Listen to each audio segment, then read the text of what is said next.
Organization charts. Our president, to whom I personally and exclusively refer, thought it useful, if not necessary, that I clarify for you a certain number of issues.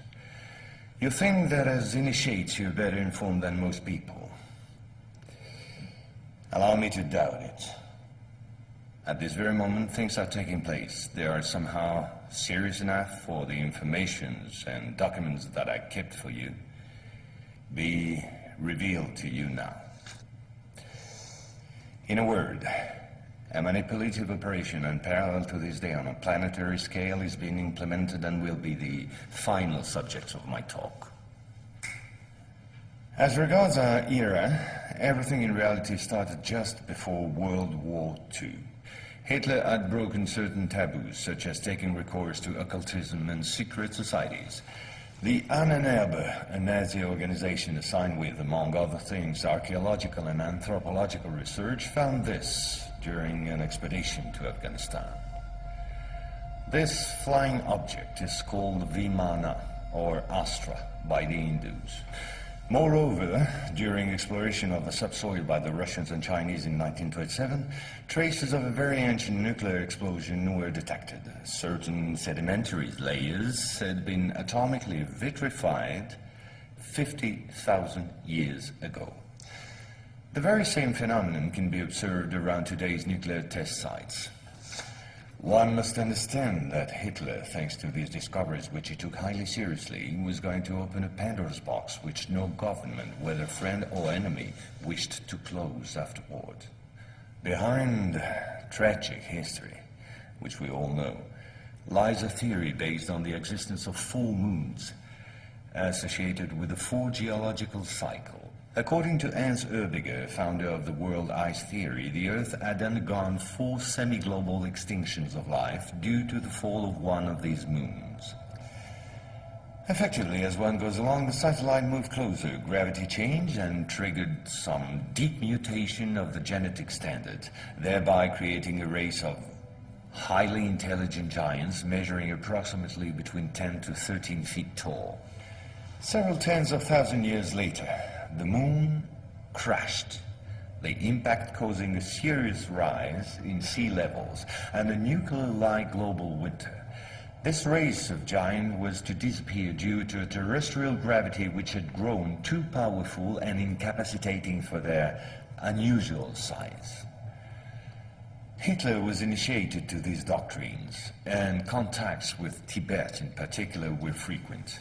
The Nazis sought contact with the survivors of ancient civilizations, holders of ancient technologies like the previously described Vimanas. One of these civilizations spread out over the entire planet more than 600 pyramids made of stone, earth, and even iron. These pyramids are almost all pointed in the same direction, all have the same proportion as number pi, and all situated in magnetotelluric nodes. The oldest are in Asia. 2 of them are submerged, one south of Japan at Okinawa, another south of Cuba. These 2 were built about 12,000 years ago. I began by this small archaeological reminder for this reason. Our civilization is the 4th of the cycle which I described previously. Yes, I know that might well hurt our pride. We're neither the first nor the last. One must understand that the study and understanding of several recovered prototypes were the absolute priority to ensure Nazis' domination over the skies. The Allies, in parallel, focused on mastering atom and creating the first nuclear bombs. These secret bases were the center of all research supervised by the Nazis. In one of these bases worked Victor Schauberger, father of the Nazis' UFOs. Schauberger headed the Real Society in charge of anti-gravitational research. He died in 1958 in Texas, while working under protection of the United States on the improvement of his own flying saucers, which have since become American.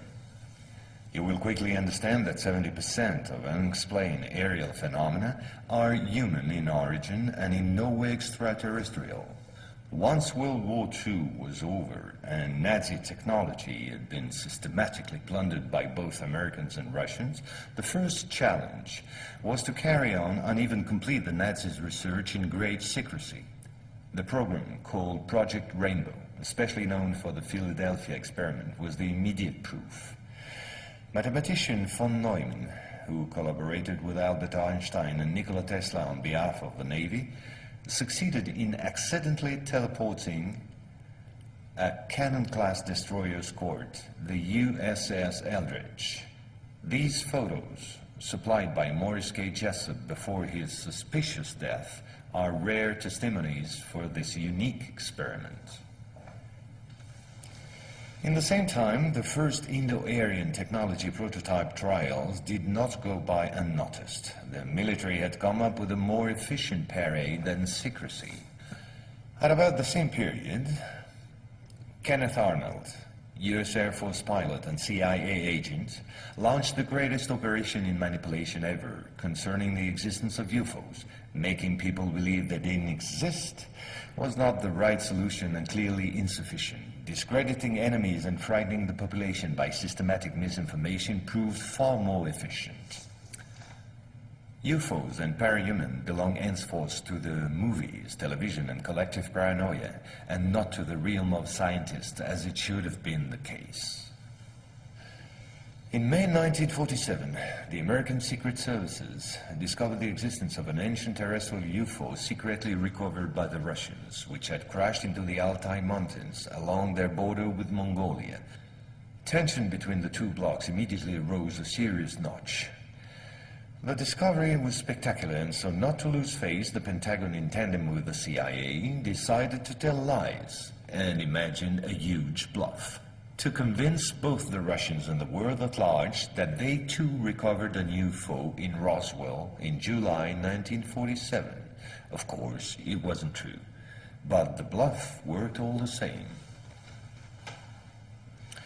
In February 1949, just after the so-called Roswell incident, a UFO was photographed and filmed in Antarctica.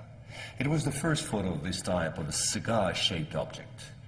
Other appearances were then to follow in one another by cyclic waves.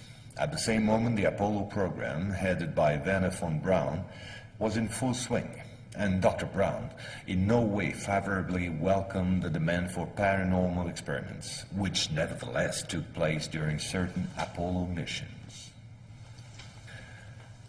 This is the last known experiment on psychic and telepathic amplification, as well as detection of psytron particles emitted by the yogi towards the Apollo capsule. But these tests were all eclipsed by the systematic appearance of unidentified objects around orbital flights and the discovery of traces of civilization on the moon.